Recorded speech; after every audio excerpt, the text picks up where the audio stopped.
రాజమండ్రి 44వ వార్డులో గణపతి నవరాత్రి మహోత్సవాల ముగింపు సందర్భంగా భక్తులకు అన్నదానం చేశారు.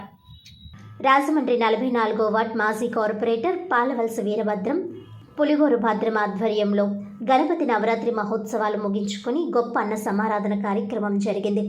ముఖ్య అతిథులుగా ఎమ్మెల్యే ఆదిరెడ్డి శ్రీనివాస్, తెలుగుదేశం పార్టీ రాష్ట్ర నాయకులు గన్ని కృష్ణ, పంతం సత్యనారాయణ చారిటబుల్ ట్రస్ట్ చైర్మన్ పంతం కొండలరావు ఇచ్చేశారు.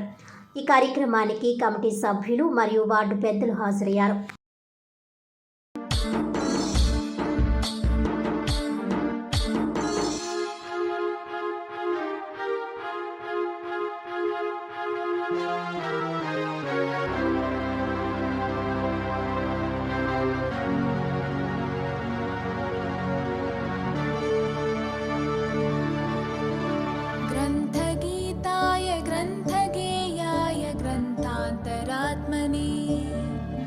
गीतलीनाय गीताश्रयाय गीतवाद्यपटवे ध्येयचरिताय गायगवराय गन्धर्वप्रियकृपे गायकाधीनविग्रहाय गङ्गाजलप्रणयवते गौरीस्थनन्दनाय गौरीहृदयनन्दनाय गौरभानुसुताय गौरीप्रणयाय गौरीप्रवणाय गौरभावाय धीमहि गोसहस्राय गो